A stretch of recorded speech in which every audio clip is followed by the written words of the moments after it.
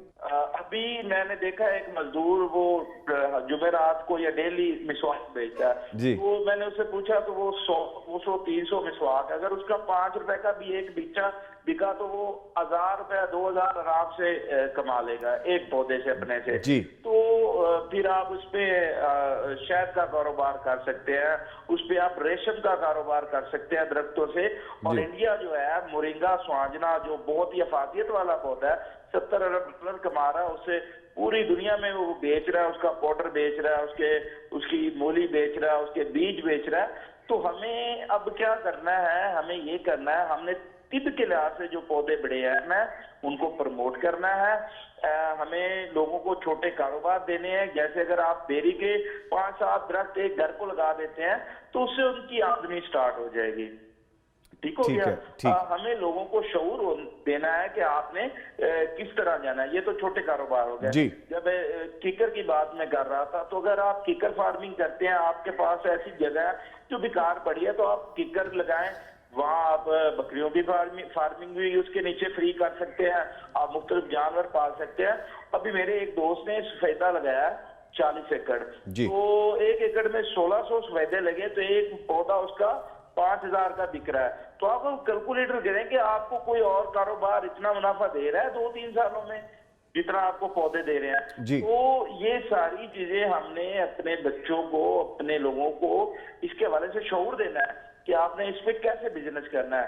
Business اس طرح کرنا ہے کہ ہم نے اگر کوئی درخت لگایا، بجائے ہم بیچ دیں، نئے نہیں لگانے، ہم نے ایک سرکل بنانا ہے کہ آپ بیچے، ضرور بیچے، پھر اس کے بعد آپ کی نئی شجر کاری بھی ہونی چاہیے۔ تو ہم نے یہ کیا ہے، زمینداروں نے، کسانوں نے، کہ ان کے بنوں پر، ان کے ڈیوائڈروں پر جو لگے ہوئے تھے پودے، وہ تو کاٹ کے انہوں نے بیچ لیے ہیں، نئے لگائے نہیں ہیں۔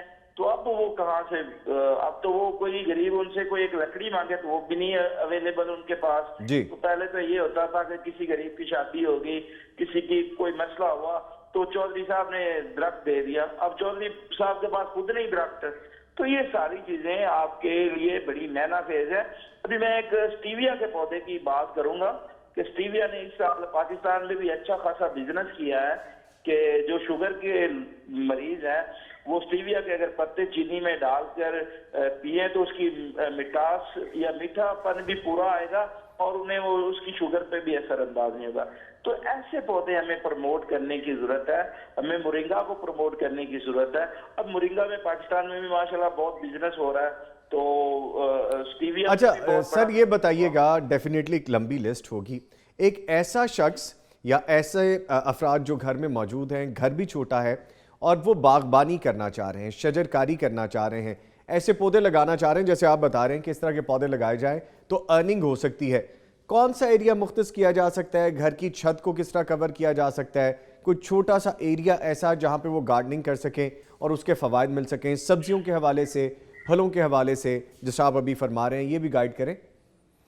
جی بالکل، ہم بلیسنگ یہ ہے کہ ہماری چھتیں جو ہے نا وہ بڑی بہترین ہیں، دنیا میں اس طرح کی چھتیں نہیں ہوتی، تو ہم اس پہ ایزیلی آپ کچن گارڈننگ کر سکتے ہیں، آرگینک گارڈننگ کر سکتے ہیں، آپ کیاریاں اوپر بنا سکتے ہیں، اور اس کی سے بڑی بات ہے کہ آپ جو گروئنگ بیگ ہے ان کا اپنا ویٹ نہیں ہوتا، اس میں جتنی آپ مٹی ڈالیں گے اس کا ہی ویٹ ہوگا، تو آپ گروئنگ بیگ کے ذریعے چیزیں اگا کے جتنی آپ کی ضرورت کی ہیں خود رکھیں، باقی آپ مارکیٹ میں بیچ سکتے ہیں۔ اب آرگینک کا یہ مطلب ہوتا ہے کہ جس چیز پہ آپ نے خاص سپرے نہیں کرنا اس کی مارکیٹ میں زیادہ ویلیو ہوتی ہے دوسری چیز سے۔ آپ اپنی آرگینک سبزیاں تیار کریں، اپنی ضرورت کا بھی نکالیں اور دوستوں کو بھی بیچیں، آپ وہاں پنیریاں تیار کر سکتے ہیں۔ ابھی سٹیویا کی بات کی تو سٹیویا بھی اتنا 500 کا ایک پودا ملتا رہا، اگر آپ اس کی پنیری تیار کر لیں گے تو آپ کتنا کما سکتے ہیں۔ ابھی تو مارکیٹ سے شارٹ ہو گیا تھا، وہ سٹیویا مل ہی نہیں رہا تھا۔ تو گھر کے یہ کیا سر گھر کی چھت پہ لگایا جا سکتا ہے؟ جی بالکل لگایا جا سکتا ہے، اور ابھی ماشاءاللہ لوگ ڈیولپ ہوئے ہیں، لاہور میں کافی سارے لوگوں نے چھت کو ایسے سیٹل کیا ہوا ہے کہ لگتا ہی نہیں یہ چھت ہے، وہ تو لگتا ہے ہم کسی باغ میں کھڑے ہیں۔ اچھا خضر صاحب یہ بتائیے کہ گھر کی چھت پہ کون کون سی سبزیاں، کون کون سے پھل، کون کون سے ایسے جڑی بوٹیاں جیسے آپ فرما رہے ہیں لگائی جا سکتے ہیں تاکہ لوگوں کو وہ بھی فائدہ حاصل ہو سکے؟ آل اینڈ ایوری تھنگ ہم اوپر چھت کے اگا سکتے ہیں، اس میں کوئی ایشو نہیں ہے۔ ایشو ان کے لیے جنہوں نے کچھ کرنا نہیں ہے۔ ابھی آپ یوٹیوب پہ جائیں، ایک لکھیں اور آپ کو 20 آئیڈیاز مل جائیں گے وہاں پہ، ٹھیک ہے جی۔ اب میرے کئی دوست ہیں جو ہر سبزی اگا رہے ہیں اپنی چھت پہ، اور انہوں نے پورا سیٹ اپ بنایا ہوا ہے۔ یہ سب کچھ ہو سکتا ہے، کیمیکل ڈلتا ہے اوپر چھت کے، اس کے بعد آپ کا پانی نیچے نہیں جائے گا، آپ کو پانی کی پرابلم نہیں رہے گی۔ اوپر آپ گروئنگ بیگ رکھیں، ان کا اپنا کوئی ویٹ نہیں ہوتا، مٹی کا ویٹ ہوتا ہے، اس میں آپ ہر قسم کی سبزی اگائیں۔ اور بڑی بات ہے کہ ہم جو باہر سے کھا رہے ہیں یہ زہر والی سبزیاں ہیں، میں تو کہتا ہوں کہ آپ اپنے گھر میں اپنے بچوں کی لائف سے زہر کو کم کریں اور اپنی سبزیاں جو ہے نا وہ گھر میں اگائیں۔ ہم تو بیج بھی لوگوں کو مفت دے رہے ہیں، ہم سکھا رہے ہیں، ہمارے چینل پہ آئے، ہمارے پیج پہ آئے تو ہم روف گارڈننگ جو اوپر ہے وہ بھی سکھانے کو تیار ہے۔ ہم کوشش کر رہے ہیں اس پہ کہ لوگ خود کفیل ہوں اپنے سارے معاملات میں۔ ٹھیک ہے سر، اس پہ دوبارہ آئیں گے خضر صاحب۔ جی پلیز کمپلیٹ کریں۔ لیمن کی بات کروں گا جی کہ جب رمضان شریف آتا ہے تو ہمیں لیمن نہیں مل رہا ہوتا، اتنا مہنگا ہو جاتا ہے۔ آپ کوئی ڈرم ہے، آپ کے گھر میں کوئی بالٹی ہے، کوئی چیز ہے، اسے چھت پہ اوپر رکھے، 4-5 پودے لگائے لیمن کے، خود بھی کھائے اور آپ کے 4-5 گھروں کو بھی لیمن ایزیلی اور فری کا مل جائے گا۔ Very true. ٹھیک ہے خضر صاحب، دوبارہ آؤں گا آپ کی طرف۔ ڈاکٹر صاحب گفتگو سن رہے ہیں۔ ڈاکٹر صاحب ایک تو گارڈننگ کے حوالے سے بتایا ابھی خضر صاحب نے، آپ یہ بتائیے کہ فصلوں کو کاٹنے کے حوالے سے ممانعت اور بلا وجہ کاٹ کے درختوں کو، فصلوں کو پھر جیسا جلا دینے والے معاملات ہوتے ہیں، اس کے بارے میں فرمائیے کیا حکمت عملی ہونی چاہیے؟ دیکھیں، جو ایک تو ہمارا بنیادی طور پہ اس بارے میں ایمان یقین ہے کہ اللہ کے پیارے حبیب صلی اللہ علیہ وسلم نے جو ہمیں ارشاد گرامی فرما دیے ہے، یقیناً اس میں ایک دو نہیں سینکڑوں حکمتیں موجود ہیں۔ سیدنا ابو بکر صدیق رضی اللہ تعالیٰ عنہ کے مکتوبات میں یہ بات آتی ہے کہ جب بھی وہ کسی مارکے پہ کسی کو روانہ کرتے تھے تو ان کو جن باتوں کی نصیحت کرتے تھے اس میں سے ایک بات یہ بھی ہوتی تھی کہ وہاں کی جو فصلیں ہیں اور جو وہاں کے درخت ہیں ان کو نہ کاٹا جائے۔ یہاں پہ یہ ایک بات بتانی بڑی ضروری ہے کہ لوگوں کو عام طور پہ ہم فوائد کو دیکھتے ہیں نا جی، اور دو ہی چیزیں ہوتی ہیں، یا تو ہم روحانی طور پہ یا آخرت کا خوف ہے، یا ہمیں دنیا میں کوئی لالچ اگر ہو کسی چیز کا تو ہم وہ کام کرتے ہیں۔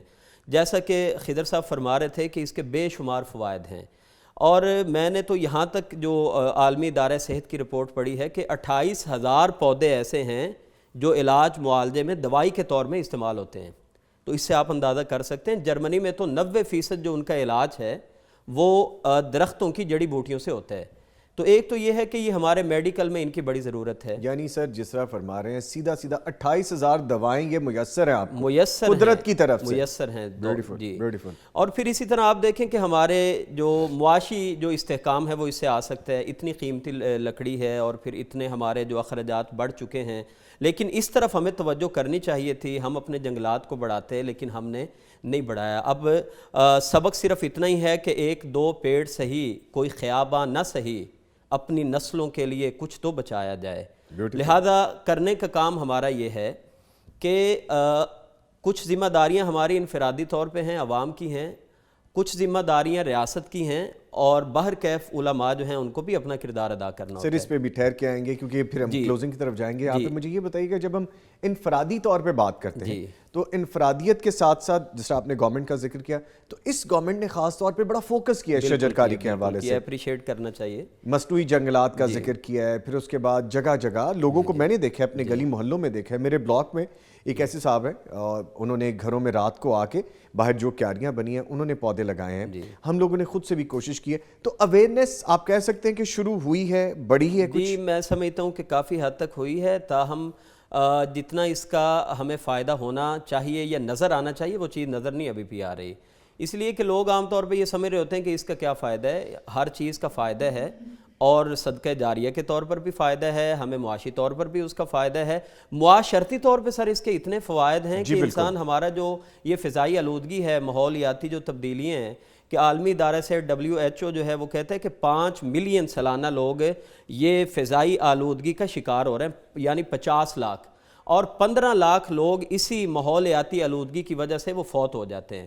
تو آج ہمارے ہاں جتنی فضائی آلودگی ہو گئی ہے، یقیناً پہلی صدیوں میں ایسا نہیں تھا۔ جیسے آپ ذکر کر رہے ہیں، پہلے ہم پولوشن دیکھتے تھے، پولوٹیڈ ایٹماسفیئر، پھر ہم نے اسموگ دیکھنا شروع کیا، فاگ کے بعد اسموگ آ گیا، اب اس کے بعد مزید حالات ابتر سے ابتر کیوں ہو رہے ہیں؟ ٹریفک کا رجحان زیادہ ہے، پاپولیشن زیادہ ہے، اچھا یہ ہم لوگ سمجھتے ہیں کہ جتنی بھی یہ آلودگی ہے یہ صرف دھوئیں سے ہے، شور سے بھی ہے، نوائز سے بھی ہے، اور سارے عوامل اس میں شامل ہیں، تو سب سے اہم کردار ہمارے درخت، ہمارے پودے، ہمارے جنگلات، ان سب چیزوں کو صاف کرنے کے لیے، اس کے ساتھ ساتھ ایٹماسفیئر کو کول رکھنے کے لیے جو آندھیاں آتی ہیں، طوفان آتے ہیں، زمینی تبدیلیاں، فضائی تبدیلیاں، بارشیں ہیں، تو اس میں بڑا فائدہ مند ہو سکتا ہے یہ۔ بالکل ایسے ہے، ٹھیک ہے، اور یہ جو ہمارے روز روز مسائل بن رہے ہیں نا، بارشوں کا معاملہ ہے، روزانہ جو ہے ہمیں موسمی وبائیں جو ہیں، ہر آدمی بیمار ہے، نزلہ زکام کا مسئلہ ہے اور بخار ہو جاتے ہیں، تو اس میں ان چیزوں میں ان جو موسمیاتی بیماریاں ہیں ان سے بچنے کے لیے ہمیں یہ بڑے مفید ہیں، اس لیے کہ یہ اللہ تعالیٰ کی قدرت کا بہترین شاہکار ہیں، ان میں اللہ تعالیٰ نے حسن کے نظارے بھی بہت زیادہ رکھے ہیں، اور آپ دیکھیے کہ یہی وجہ ہے کہ جب ہم ناردرن ایریاز میں جاتے ہیں تو ہمیں جس طرح کی وہاں پہ مظاہر دیکھنے کو ملتے ہیں، اور انسان کہتا ہے کہ یہ کیا اللہ تعالیٰ کی بہت بڑی جو نعمتیں ہیں جو یہاں پہ اللہ تعالیٰ نے رکھی ہیں۔ جی ڈاکٹر صاحب میں آپ کی بات کو سیکنڈ کروں گا، مجھے وہ بات یاد آ گئی کہ ہم جب ہمارے پاس ویکیشنز ہوتی ہیں ہم کوشش کرتے ہیں ہم آؤٹ سٹیشنز جائیں، آؤٹ سٹیشنز جا کے ہم کوئی وہاں کی علیحدہ دنیا نہیں دیکھنا چاہتے، ہم اللہ کی بنائی دنیا دیکھنا چاہتے ہیں جس میں پودے ہیں، پہاڑ ہیں، جنگلات ہیں، گرینری ہے، لاش گرین ایریا ہے۔ آپ نے اور میں نے ایکسپیرینس کیا ہوگا، ہم دوسروں کو سیلفیاں اپنی پکچرز بھیج رہے ہوتے ہیں، بڑی لاش گرین جگہ، اگین پودے، درخت۔ اسی وجہ سے سر کبھی گرمی جو ہے بڑھتی اس لیول پہ آ گئی ہے کہ آپ اور میں اب جس ٹائم سے گزر رہے ہیں، سردی ہم نے لمیٹڈ انجوائے کی ہے، تو یہ بھی پودوں اور درختوں کی وجہ سے۔ جی بالکل ایسا ہے، اور جب ہم ان ایریاز میں جاتے ہیں تو یقین جانے کہ بعض دفعہ تو گاڑی کھڑی کر کے آپ دیکھ رہے ہوتے ہیں کہ یہ جو درخت جس انداز میں یہاں پہ اگا ہے تو یہ بلا شبہ اس اعلیٰ اور عرفہ ذات کا کمال ہے، اور یہ اس کی نشانیوں میں سے ہے، تو اس لیے ہمیں مطلب کرنے کا کام صرف یہی ہے کہ ہم انفرادی طور پہ اپنی ذمہ داریوں کو ادا کریں، جیسے خضر صاحب فرما رہے تھے کہ ہم چھت کے اوپر 5 مرلے کا گھر ہے تو ہم بہت سارے اس میں پودے اگا سکتے ہیں، پھول ہیں، ہمارے لیے جو کچن کا سامان ہے جو روزانہ ہمارے گھر میں استعمال ہوتا ہے، وہ کافی زیادہ چیزیں ہم اپنے گھر میں شجرکاری کر سکتے ہیں۔ خضر صاحب کو دوبارہ لیتے ہیں جی لائن پہ۔ خضر صاحب آپ سن رہے ہیں نا ہماری گفتگو؟ جی سن رہا ہوں بھائی۔ اچھا سر یہ بتائیے، جیسے آپ نے کہا تھا کہ گارڈننگ آپ اپنے گھر کی روف ٹاپ پہ کر سکتے ہیں، نو میٹر کہ وہ کتنی چھوٹی ہے کتنی بڑی ہے، اگر اللہ نے آپ کو اتنی بلیسنگز کی ہوئی ہیں کہ آپ کے پاس لان یا لان یارڈ موجود ہے، یا گھر میں ایسا ایریا موجود ہے جہاں پہ آپ پورا ایک باغ بنا سکتے ہیں، گارڈننگ کر سکتے ہیں، بہت اچھی بات ہے۔ مجھے یہ بتائیے گا کہ بچوں کو، ہماری آنے والی جو نسل ہے، جو ہمارے گھروں میں ہمارے شہزادے شہزادیاں موجود ہیں، ان کو ہم کیسے سمجھا سکتے ہیں، کیسے ایجوکیٹ کر سکتے ہیں کہ وہ گارڈننگ کی طرف آئیں، ان کے فوائد کو سمجھیں، اور فیوچر میں جو چیزیں فائدہ مند ہو سکتی ہیں ان کی طرف وہ عملی طور پہ شروع ہو سکیں؟ پہلے ہمیں خود عملی طور پر کام کرنا پڑے گا۔ اب دیکھیں کہ میرے گھر میں بیٹے کی پیدائش ہوئی تو میں نے یہ ٹرینڈ سیٹ کیا کہ ہاسپٹل سے لے کر گھر تک ہر بندے کو میں نے پودے گفٹ کیے، اب اس کے بعد میرا بیٹا تھوڑا بڑا ہوا تو میں نے انہیں پہلی دفعہ اپنے اسکول میں لایا، ان سے شجرکاری کروائی۔ ابھی میں نے یہ کیا ہے کہ میرے جتنے اسٹوڈنٹ ہیں، میں ایک ٹیچر بھی ہوں، میں نے ایک کچن گارڈننگ کا پورا ایک سسٹم لا کے دیا انہیں اسکول میں، ان سے سبزیاں لگواتا ہوں، ان سے سارا کام عملی طور پہ کرواتا ہوں۔ تو وہ آپ کو ایک as a teacher, as a باپ، ایز اے بہن، ایز اے بھائی، ایز اے مدر فالو کریں گے، پھر آپ سے وہ کوشچن کریں گے۔ ظاہر سی بات ہے، بچے جو بڑھ رہے ہوتے ہیں، ان کی عمر بڑھ رہی ہوتی ہے تو ان میں بڑی صلاحیت پیدا ہو رہی ہوتی ہے، اور سوال کرنے کی سب سے اسٹرانگ ان میں صلاحیت ہوتی ہے کہ وہ آپ کے ہر کام کو پوچھیں گے۔ آپ نے یہی کرنا ہے کہ بچوں کو کمپیوٹرائز گیموں سے نکال کر اپنے ساتھ انہیں گارڈننگ میں لانا ہے، شجرکاری میں لانا ہے۔ آپ خود کریں گے عمل تو آپ کے ساتھ آپ سے سیکھ کے سارا کچھ کریں گے، اور جب آپ کسی بچے نے بیج لگایا اور وہ پودا نکل آیا یا وہ سبزی نکل آئی تو آپ اسے کہیے گا بھی یہ آپ کا ہی ہے، آپ نے اس کی کیئر کرنی ہے، تو وہ اس کی خوشی بیوٹیفل، اور ذمہ داری بیوٹیفل، انتہا ہوگی۔ بیوٹیفل۔ ابھی میں نے اپنے اسٹوڈنٹ کو پلاٹ دیے ہوئے ہیں کہ یہ بھائی آپ کا ہے، یہ ایریا آپ کا ہے، یہ 4 کلاس کا، یہ 5 کلاس کا، تو سارے بچے اس کی صفائی، اس کی گوڈی، اس کی کاٹ چھانٹ، اس کی حفاظت، پانی کی ذمہ داری ہے۔ ابھی یہ ایک ذمہ داری کی بات ہے، جیسے یہ بڑے ہوں گے تو یہ چیزیں ان کی عملی لائف میں بھی آئیں گی، یہ پھر انہیں کام آئیں گی جو یہاں سے سیکھ کے جائیں گے۔ اچھا سر، ایک چیز میرے ذہن میں آ گئی، سوری ٹو کٹ یو، کیونکہ موضوع ایسا ہے بار بار چیزیں ذہن میں آتی ہیں۔ آپ یہ بتائیے گا سر، آپ کو پتا ہوگا جب ہم باہر جاتے ہیں یورپ میں یا باہر کے ممالک کی بات کرتے ہیں تو وہاں پہ خاص طور پہ مڈ باتھ، جو کہ مٹی میں رہ کے مٹی کے اندر بچوں کو چھوڑنا، خود مٹی میں بیٹھنا، جبکہ سر ہمارا تو اللہ کے کرم سے یہ ایک کلچر بھی ہے کہ ہم مٹی میں رہتے ہیں، مٹی میں اٹھتے بیٹھتے ہیں، کچی مٹی پہ پانی لگا کے بیٹھ کے انجوائے کرتے ہیں مٹی کی خوشبو کو۔ یہ بھی ذرا الیبریٹ کیجئے، واضح کیجئے کہ کتنا فائدہ مند ہے مٹی کو ہاتھ لگانا، مٹی میں اٹھنا بیٹھنا، یہ بھی ذرا الیبریٹ کیجئے۔ سر آپ اگر مٹی کے ساتھ کھیلیں گے، آپ میں اسٹرانگ ہونے کی جو صلاحیت ہے وہ پیدا ہوگی۔ میرا ایک دوست ہے، وہ پروفیسر صاحب ہیں، وہ اپنے بچوں کو لے جاتے ہیں فارم پہ، انہیں کہتے ہیں جی کپڑے اتارو اور ایک دوسرے کے ساتھ کبڈی کھیلو، مٹی میں کھیلو۔ ابھی ہم اگر بچوں کو احساس بناتے جائیں گے، کمروں میں رکھیں گے تو ان میں قوت برداشت کی بہت کمی ہوگی، وہ کسی چیز کو برداشت نہیں کر سکیں گے، نہ گرمی کو نہ سردی کو۔ اور جس طرح آپ انہیں ریئل لائف میں لے جائیں گے، فارمز پہ لے جائیں گے، مختلف کام کرائیں گے مٹی والے، تو ان میں قوت برداشت زیادہ ہوگی، وہ ان میں جو ہم کہتے ہیں مائنڈلی جو ہے وہ زیادہ اسٹرانگ ہوگے، وہ فیصلہ کرنے کی قوت ان میں زیادہ آئے گی۔ تو اگر وہ اے سی روم میں اور ہیٹر روم تک ہی رہے تو وہ لیڈر نہیں بن سکتے، وہ آگے نہیں بڑھ سکتے۔ ٹھیک ہے، تو سر جیسے آپ فرما رہے تھے، یہ بتائیے کہ ہم خود کر کے دکھائیں گے بچوں کو تو پھر وہ کریں گے شجرکاری؟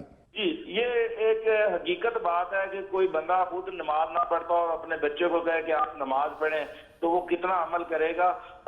یہ تو علامہ صاحب ہمارے ساتھ بیٹھے ہیں، وہ اچھے سے بتا سکتے ہیں۔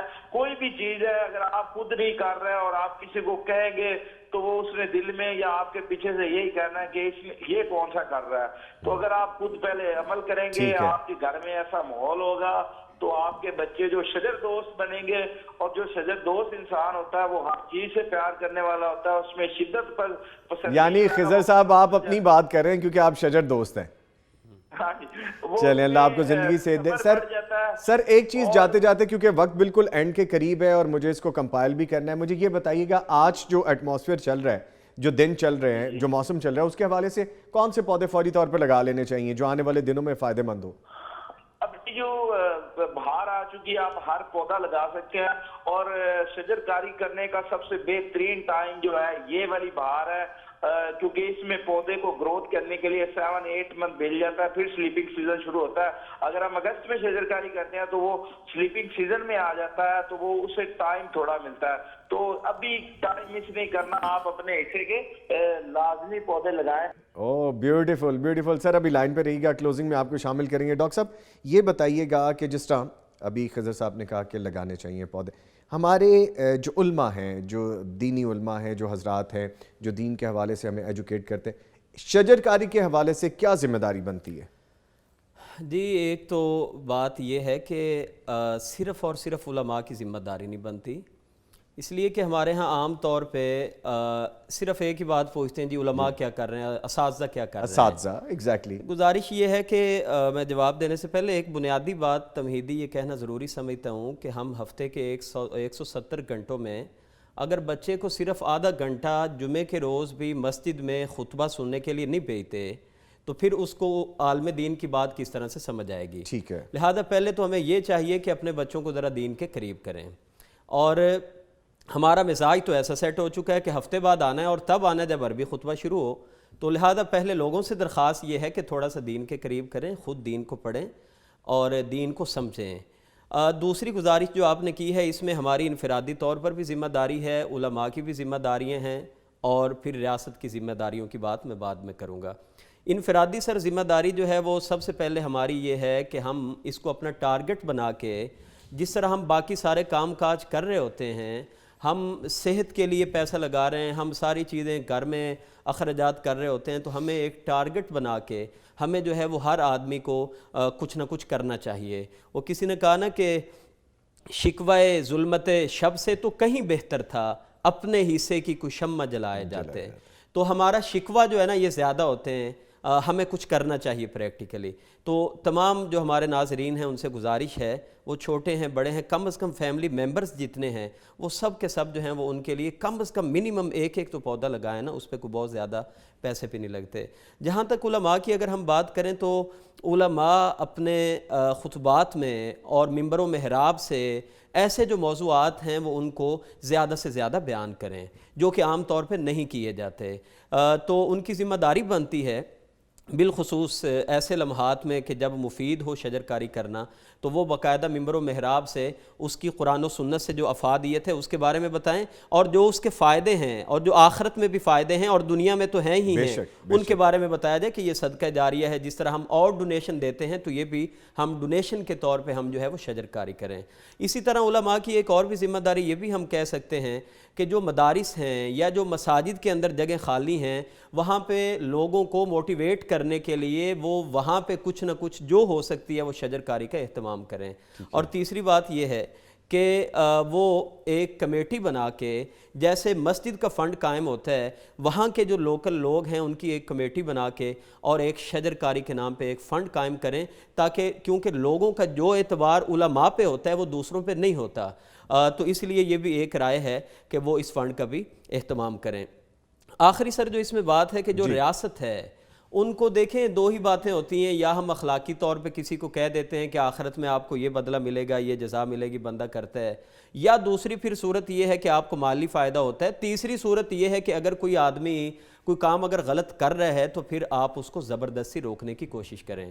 لہذا اب تک ہم یہی دیکھتے ہیں کہ ہمارے جو جنگلات ہیں یہاں تک ہمیں خبریں سننے کو ملتی ہیں، دیکھنے کو ملتی ہیں کہ خود جو اس محکمے کے افسران ہوتے ہیں انہی کے اوپر کئی وہ جو ہیں کیسز ہوتے ہیں کہ جی انہوں نے یہ جنگلات بیچ دیے.